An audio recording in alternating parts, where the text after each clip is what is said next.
just as a quick introduction, my name is Gene Marks. I'm the moderator for this conversation. I run a technology and financial consulting firm outside of Philadelphia, and I am also, I do a lot of writing, so I write every week for the Washington Times, for The Hill, for The Guardian, the Philadelphia Inquirer, and Forbes. So that's what I do. I deal with a lot of small and medium-sized companies around the country, and I've been talking a lot about the federal stimulus as well, and I'm going to bring that up in this conversation. But let me start introducing our panel and having people introduce themselves. So Kim, I'm going to start with you. Can tell a little bit about yourself and your company? Kim Pendergast. I'm based in Ventura, California, and I run Magnuson Superchargers. I also own the company, and if you note the name, we make superchargers. So we That's do great. that. How long have you been doing this? 10 years. No kidding. Family-owned business, or is this you from the beginning? I bought the business. My hard-earned cash. That is awesome. And about how many people do you have in your company? We have just under 50 if you want to talk about full-time employees, and probably closer to 60 we've got a number of people who work contract as well. Okay. Yeah, me too as well. Okay, fine. And you're based in California, so whereabouts in California? So it's about an hour and a half north. I don't know, with the current traffic, it might be an hour north. LA. Yeah, with the current traffic, it's 15 minutes at this point. So north of LA, you said? Yeah, so we're right on the coast. Got it. And I'd say we're 15 minutes from the water north of. So if you're heading north of LA to Santa Barbara, we're on the way. Okay. You've heard of the Ventura Highway, right? Yeah, of course. I mean, I'm a big fan of America. Ventura Highway is one of my favorite songs. So, okay, thank you very much. Tyler, I'm going to go to you next. Tell us a little about yourself and your company. Yeah, Tyler Koppenhaver Heath, CEO, Managing Director of Apex Customs. We have two locations in a way. So we have one in downtown Phoenix, our original location, and then I'm coming to you from Tempe today, our second location we started about a year and a half ago. Been an interesting year for us because our first facility burned down. So we're actually navigating that at the same time as what's going on right now. Coupled with I barely escaped Peru a couple weeks ago too. So it's been interesting, but Apex Customs is a one-stop shop for automotive. So we do have a body shop, we do have a mechanic shop, which is why we're currently still working. We have people's daily drivers here, but we mostly, our MO is really custom auto. So, and we work on anything you can possibly think of, from, you know, a Corvette to a 66 Lincoln to, you know, whatever people bring our way. We do our own powder coating, we do our own performance, we do our own paint and body, we do our own upholstery. I could keep naming things, but I don't want to take up all the time. That's very cool. About how many people do you have in the business? We have 25. 25, okay. And do you distribute as well, or is it mostly just you know, custom jobs that you do? People, you know, walk in. Yeah, we're all retail for the most part. So we do have some new vehicle manufacturers that we produce some small parts for and that sort of stuff. But for the most part, clients walk in the door and we work on their cars for them, or we have some accounts with our powder coating side of our operation that are more commercially oriented. But for the most part, yeah, it's general consumers. Okay, good. John, you're next. Tell us about yourself and your business.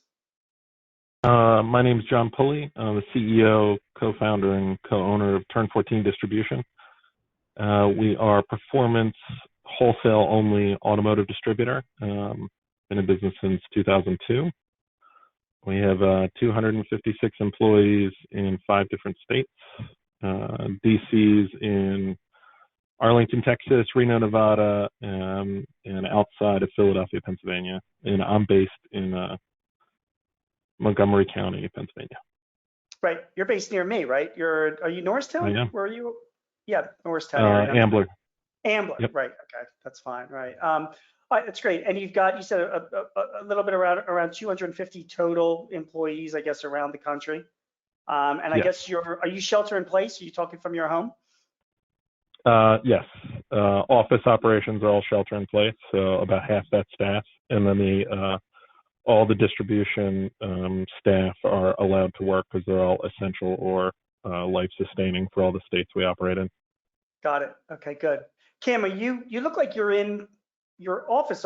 Are you in your home office? Or? I am. I have a funny thing to tell you about this office. It doesn't have anything to do with the current crisis, but this was a skateboard park that got turned into a manufacturing facility. So my office is actually the viewing area for the skateboard park that actually became a video game later. I never can remember the name of it, which shows That's my age. But, That is amazing. Is there any skateboarding going on there now, or is no, it? no.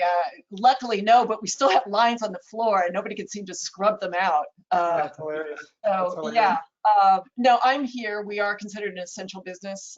We are servicing parks, taking care of our dealers. We have an armored vehicle program with armored vehicles for, these guys that are making these big decisions for us right now. Mhm. So we are providing those vehicles as well. So we are open, although I would tell you that over 50% of our employees are home. And the wonderful thing is we were already set up for it. So we didn't even have to buy any more computers because we're pretty flexible that way. Yeah, that's good to know. So, you know what, I'm going to start, because it's really with the most important question, and then this question is going to drive some of the decisions that we're making, but everybody's asking it. I want to get your opinion, because if I'm going to ask you this question, let's all agree that none of us know the answer to this, but I'm curious as to what you think is going to happen. And John, I'm going to start with you. When do you think this will be over? When do you think your business will get back to normal operations? And I'm going to ask you, Kim, and Tyler as well. Let me get a pen. I want to know what John's going to say.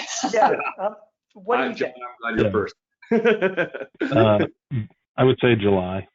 You think July? So you're shooting for July to be back to work. Do you think that the economy will be normal then, or will it take some time after that to recover?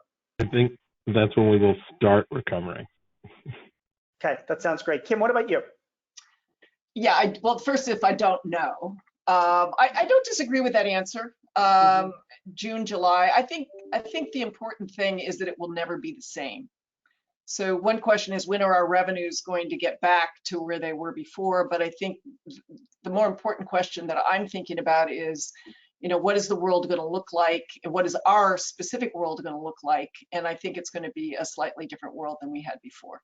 Can you expand on that? Like, why do you think your world or your business will never be the same?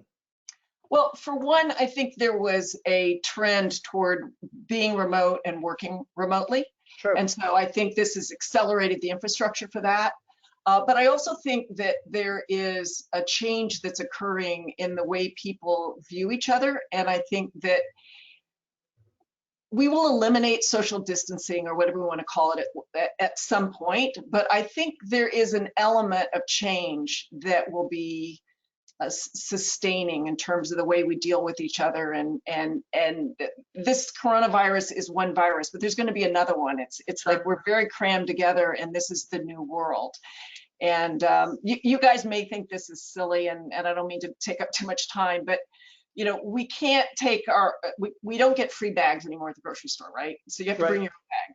But now you can't hand your own bag to them because it could have the coronavirus. So every single decision on how we interact with other people is becoming more and more regulated. And I think that will play out a bit in terms of how people spend their time and what they do with their time. And I suppose if I were to get back on topic, I would say that I think people are going to do more things at home with family. So we may move from group events back to people doing and installing and working on cars in their home garage. I'm not going to say it's going to completely transition to that, but I think that it could move a little bit in that direction. No, I understand. That's fair enough. What about you, Tyler? What do you think? When do you think this will end?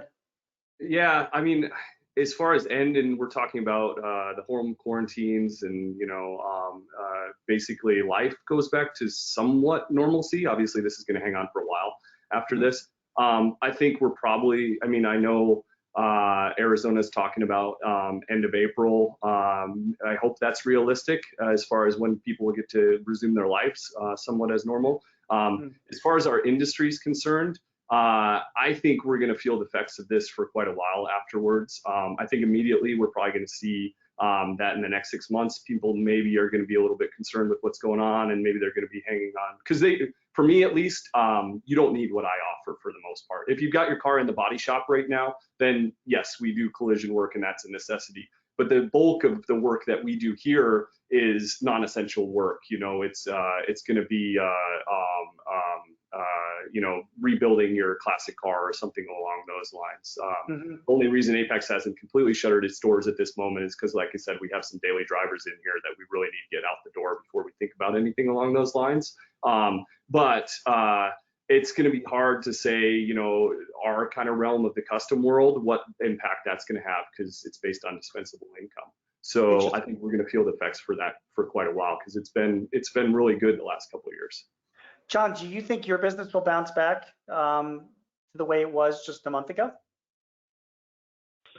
I mean, I think it's a full-blown recession. So, I mean, I think you're trying to claw back over like an 18-month period, and you'd be a winner to get back to where you were, if I'm being honest. So you think it'll take 18 months? So I think that would be you doing a good job with your company getting back there in 18 months. I think so. John, what are you doing with your employees right now? Tell me what's going on. Are you laying people off? Are you keeping everybody on staff? And what are your plans that you're comfortable sharing? Yeah, that's a good question.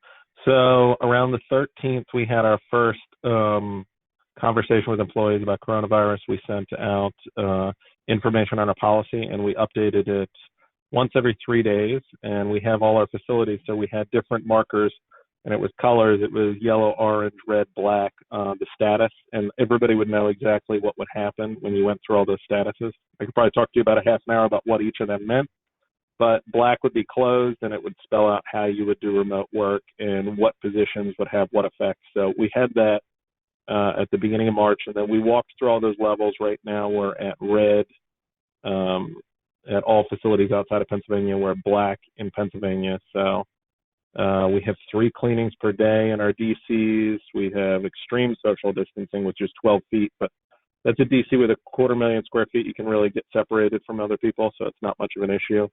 Right. Wipe downs of all equipment and staggered shifts. We have 3 shifts in our DCs, not the standard 3 shift. It's more of a weekend plus 2 daily shifts. So they're all staggered, so we can quarantine 1 shift and still keep operations moving. We service 6,000 retailers, 100% business to business. So I feel like it would be a real problem. We'd let a lot of people down if we didn't continue to move product, because it wouldn't even give somebody that's relying on us for product an option to continue doing business. So we've taken DC operations extremely seriously. Anybody in the DCs, first we start at 14 days PTO, and people can earn up to 25 after a history with us, but then we tacked on the extra 14 days or the extra 10 days with the regulation that came out for the Families First Act, and we have given staff unlimited unpaid time. So probably have 10 out of 250 staff that are just on unlimited unpaid after they ran out of everything else, using up all paid time and government time. And for all office staff. Did anybody test positive in your company, or do you have any COVID-19? No. Nobody yet, right? No. We had 10 close ones that were tested and negative. And everybody in the office is working remotely, and we have pledged to have no layoffs, and we will reassess on June 30th. Okay, so I'm going to get back to that goes to me planning. So in those newsletters we've been putting out, I put out a video on a newsletter every week to tell staff where we're at. So the first thing I would say is communicate all the time. And we were telling them up until 2 days ago that we were analyzing what we would have to do. And we did that, we did all that work, and we told them what is the case, what I'll tell you now, which is we can suffer being down 35% without any layoffs, and we will reassess on June 30th. We'll commit to them to report to them weekly where we are sales-wise, and if we're going to take other actions, it's going to be after that date. I want everybody to drive really hard, because recession is opportunity. You can fall down 35%, but then you can also grow 15% at the same time while other people are a mess, let's say. So you're right. I'm trying to focus everyone on that opportunity, and it's in their own hands for the next 10 weeks, basically. Did you, John, you seem highly organized about this. Did you have a disaster plan in advance? when you're saying you came out with even like that whole document of the color coded Yeah. where things were. I at mean, the I beginning. was through 08 is my response. Got it. Got it. So you already had in the back of your mind what you would do if and when this occurs again, correct? Yep. Okay, good answer. All right, Kim, I'm going to turn to you and ask you, what are you doing with your employees? Have you laid people off? Is most people working from home? And again, what are your plans that you're willing to share with us?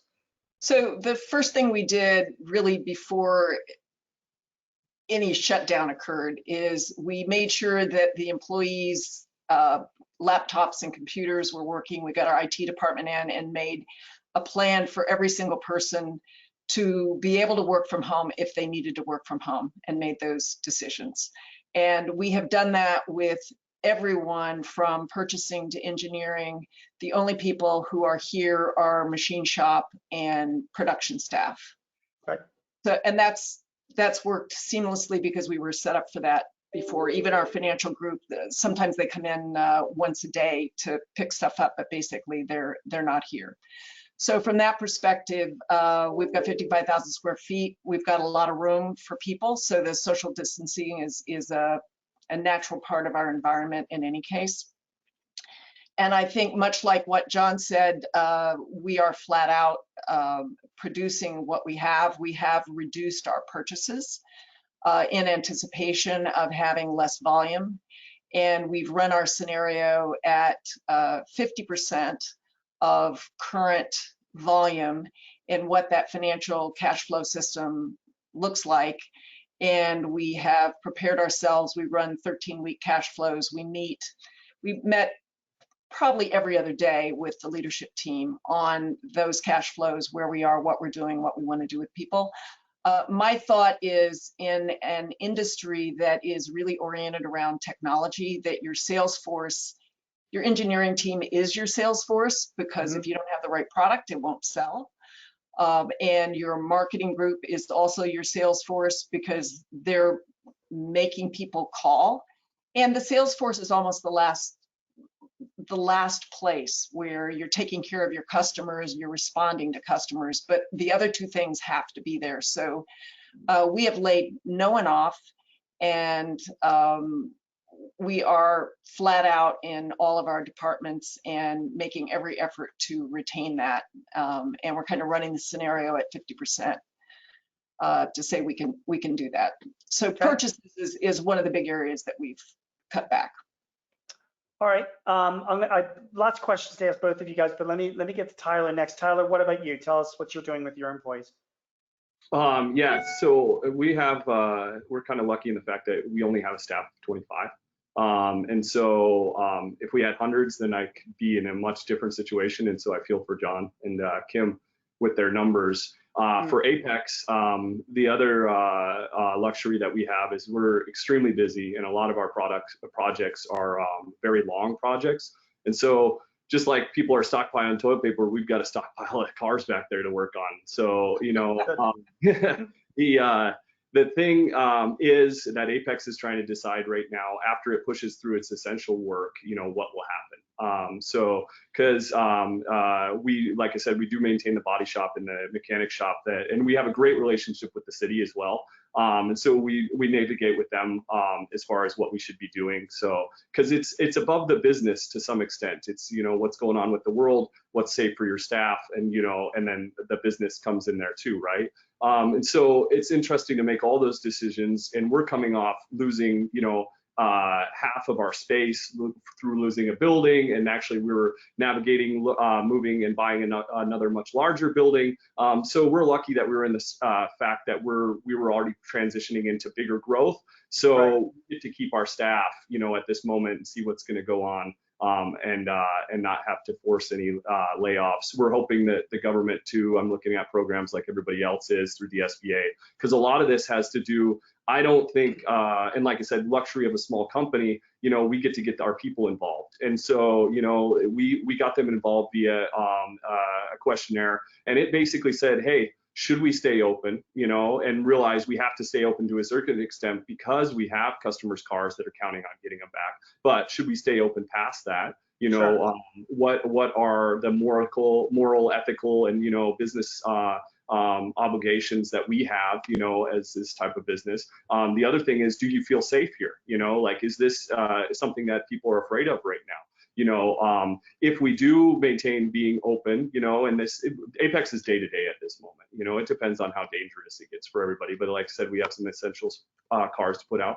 But if we do stay open, our staff is all committed to staying, social distancing on their own. And they know that if they're one of those people going out and being silly and, having some parties on the weekend, that this is not the time that they would keep working here. It's too dangerous. So I guess that's a long way to say at this moment, we're lucky in the fact that we can circle the wagons and keep everybody employed. And then we hope that the government, and it looks like it, I've been looking at, and I don't want to spit that out there because I'm no lawyer or accountant or, anything like that. But I would say for the small business people, if you haven't already heard and everybody's out there talking about it, look into the SBA programs because it'll give you the ability to keep your people. So yeah, let me expand on that just if you just give me a minute. So, and then John, I'm going to turn to you about this. So right now, put aside what's offered by the states and even some private corporations are offering stuff.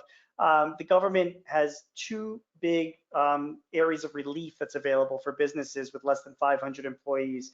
The first is the economic injury disaster loans, which you get on SBA.gov. 3.75% interest. You can pay it back over 30 years. Most people are getting approved because they relaxed the approval rates on it, and there's a $10,000 advance on that you can get by applying just on SBA.gov. And then the second program, which is part of the stimulus package, is the Paycheck Protection Program. And that program, again, is for employers with less than 500 employees. You have to get a loan through a bank, which I recommend an SBA member banker, although a lot of banks can participate, but you want somebody experienced that knows this part of the program. And that loan, you can get up to a $10 million loan. It's based on your payroll. There's a formula that you have to go through. And I've done another webinar for SEMA that gives the details of this. But what's important about that loan is that for a 2-month period of time between February 15th and June 30th, you can submit expenses for your payroll, your utilities, your rent, and get your mortgage interest, and you can get forgiveness on the loan. So if any of you guys, you get a $50,000 loan through your bank, you go and you use that to pay your people, do your thing, and then after June 30th, you can submit it. And if 40,000 of that expenses were related to payroll and utilities and rent, then your loan balance goes from 50,000 down to $10,000. So it's like a grant from the government. That's what's available like right now, and a lot of businesses are going for that. So John, I'm going to turn to you first. Are you doing that? And tell us what your thoughts are on those programs. I'm going to ask you, Kim, and you, Tyler, your thoughts as well. Go ahead, John. Yeah, so we're going to file for and take advantage of the payroll protection section that you were talking about for the CARES Act. We're not applying for disaster relief, but for the portion that'll allow us to keep everybody's wages where they are and have no reductions until after June, we're going to definitely take advantage of. Right, because that's a big part of it. So, and just if I can ask you, John, just because people watching this, you're doing it through your banker, or is this an SBA banker? Like who are you doing it through, if I can ask? Yeah, we have a couple banking relations, but we're doing it through our standard banker who has an SBA portion to their bank. So good, which is very important because people are asking me, should I go to my bank? And I'm like, well, if you are going to a bank, and even if they're an SBA bank, you want to work with the people that deal with these SBA loans because there are all sorts of complexities with them. So that's good, and I'm glad you got a head start on that. Kim, how about you? Are you doing anything with this? So I did the economic injury one first, just put the application in because why not? Sure. But the better plan, hands down, is the payroll protection. And that can be applied for tomorrow morning. We've got the paperwork prepared, we've got the numbers prepared, and we will put in for that loan or grant. And what we're finding is that while we're going to apply to more than one place, just to have it Sure. end and who comes back first, that it's most likely that the bank that you're already working with is going to give you the priority. They will, because the banks are being inundated. And one of my concerns is that I don't know how much money the banks are making on this, but it's not a lot. And I get concerned about their interest in in doing this for people that are not their existing customers. So that's a good insight. Tyler, what about you? So first off, being a small business guy, I have to navigate a lot of these waters myself. So Okay. I would put that disclaimer out there. So you small business people out there, you know, I'm sure John and Kim have great people with them. As far as we have banking relationships, but not nearly on the level like John would. But as far as approaching it from a small business manner, what we can see so far, pretty easy for a smaller company to do it. I talked with our guy from Chase, and he basically said, and please do all your own research. This is just, you know, what he told me, is basically tomorrow morning, get online. We're going to get online through Chase. We also have a banking relationship with BOA.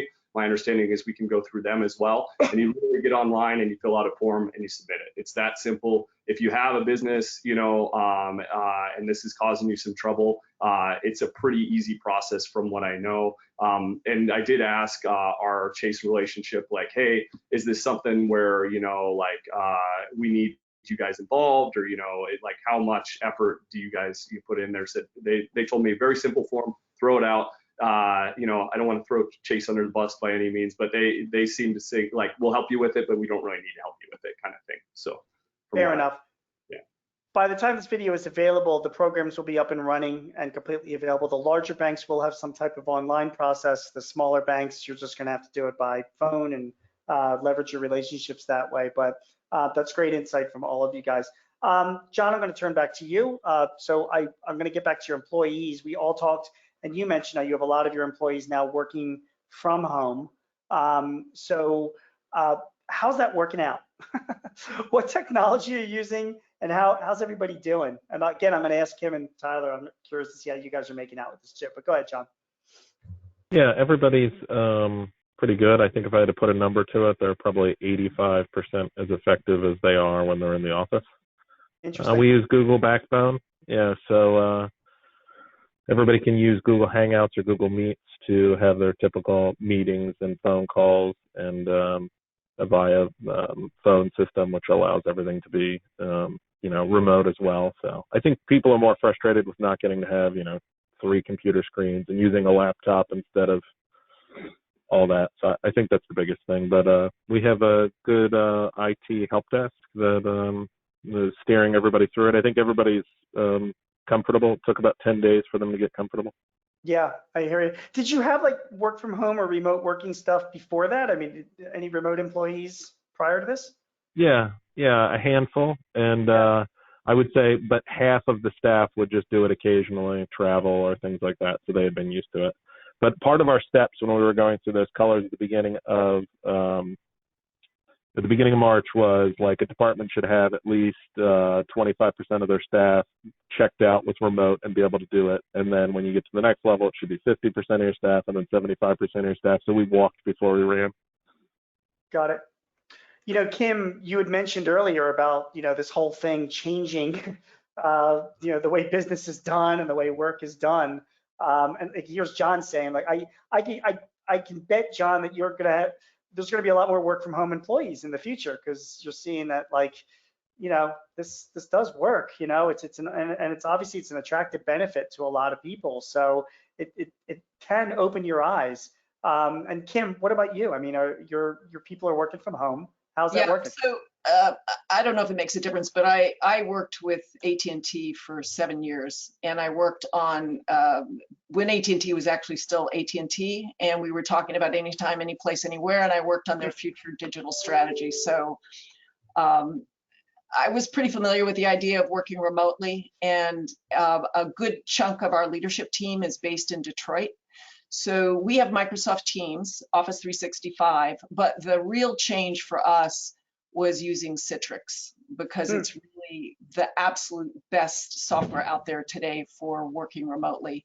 So we put that in and we upped our bandwidth, and people have VoIP phones that they can put in their homes and plug in. So people took their phones home with them. And our engineering team actually came in and took we offered laptops, but they came in and took their office computers home. So they're working with very high-powered computers from their home. And I think, if anything, people are more productive because they're spending less time at at the water hole talking to each other. Yeah. But you're going to lose some of the camaraderie and some of the eventually. It is important to be together, but I think for now it's having very little impact on us. Has any of this surprised you? Has it changed your view towards working from home? No, because I started my business at home in 19. Right. Oh, I won't tell you when. I'll tell you how old I am. But a long time ago, and I worked a remote consulting business for, I don't know, 10 or 15 years. So to me, This is all natural to it's you. more the same. But I think it was different for some of the employees, but we'd sort of started it already, so that helped. Got it. Tyler, what about you? How's working from home working for you guys? Who's working from home and what are you guys doing? So outside of sending each guy home with a car project, there's not a whole lot of work from home we can do. I was in Peru when this kind of like really came to a head, and I barely made it out of the country. My staff was more comfortable with me staying on quarantine. So I had to continue I'm the only one that really had to work remote. So I had to quarantine for 14 days. So I tried to run the business that way, which is interesting for us. But for the most part, we still have our people here. Our office is closed to the general public as far as and deliveries are done at the back door, and that's handled by one person. So we've tried to really limit the interaction of people in the building outside of the work environment. But we, unfortunately, are a business that truly needs everybody boots on the ground still.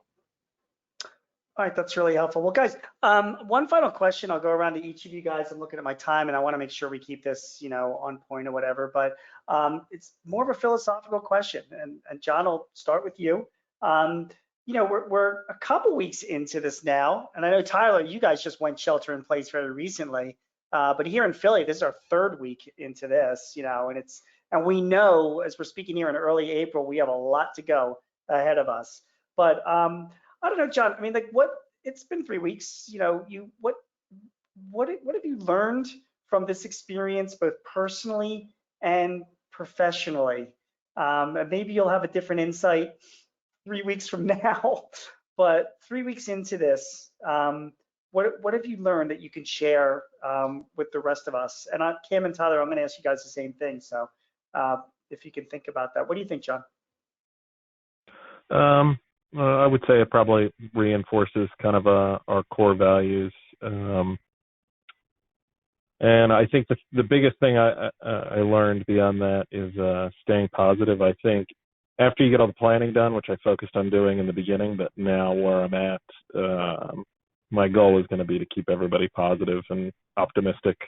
I think that's really the biggest thing you can do. I mean, you don't want to be over the top where you're being unrealistic about what the future is going to have, but it's really good to have a plan on this is how we're going to deal with the future, but let's focus on being optimistic and how we can come out of it and pull together. So I'm happy with our staff all agreeing with that, and I just think that's our focus now. Yeah, I think that's fantastic advice, and I'm doing the same thing I have 10 people in my company, and I'm trying to balance with not being, I don't want to be overly optimistic and with unfactual, but at the same time, I do want to be positive. I think we all agree that this is this is going to go past at some point, and life does go on, and there are other things to take into perspective. I mean, look, I'm spending a lot more time with family and all that, which is it's a good thing. So, Kim, what about you personally and professionally? What have you learned so far? Well, we've always been a very strong team at Magnuson, and I think we're going to pull out of it as an even stronger team. I think our leadership team is going to be stronger as a result of it. For me, my home is Connecticut, but I am out here because I feel like it's important for me to be here at this time. And I'm out here a lot anyway as CEO of the company, but I decided I needed to hunker down here alone with my family back east because that's what I need to do right now. So I'm here for the duration, and I think that's important to the team to know that. I enjoy the time because I like to read, and things I like to do make it easy for me, but I know there are people for whom it's a much more difficult situation, and it's interesting to see from my perspective, how each person is responding and reacting as an individual to this. That's good. You know, I agree with you as well. My kids make fun of me because my wife and I, we read a lot and watch TV, and they're like, guys, this is no change in your lifestyle whatsoever. You've been practicing social distancing for as long as we've known you. Different people have different things. What about you, Tyler? I mean, what have you learned so far? You know, it's interesting to be the head of a company, even a small one right now, and I'm sure Kim and John can attest to this. It's like you've got to make a lot of decisions quickly through this, right? And you have, as far as the business decisions you have to make, and then you have to have your decisions as far as what you're making for society and your people here. We're a really close family at Apex. We can be because we're 25 people. And so we bonded together really close through this. And I think, and it's easy for us to get everybody together in every part of the process. And so, together we agree that we got to get projects going. Everybody's going with the flow quite a bit. Everybody is really appreciating the fact that we're still working at this moment, Sure. And so we're feeling very, very privileged to still be able to do that. And like I said, we have projects back there. We can be busy for a long time, and we're very blessed for that. And you really start to realize those things, and kind of, and I think even the staff realizes these people that are in the restaurant business right now that have no options towards work, So like we're feeling blessed over that thing. And the other thing from a personal and worldly level is every once in a while you're catching a clip of something amazing. Like the other day I read that most of the shelters are empty at this moment because people are bringing home animals. That's amazing. And people are saying hello to each other on the streets for the most part. And, so the world gets kind of cool for a minute too, and so until all hell breaks loose, then I don't know what'll happen. But for the moment, you're seeing some nice things out of people. I agree. I mean, I live in Philly, and people are saying hello to me on the streets, and I'm not used to that because it's Philly.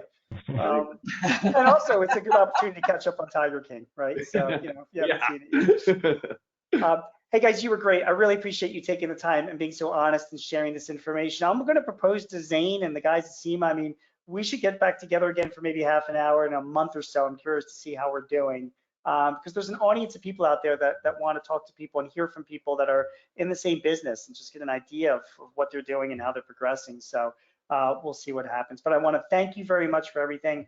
I'll let you guys get back to work, and I appreciate your time. Thank you. Thank you, Gene. Thanks, guys. Thank you. I know.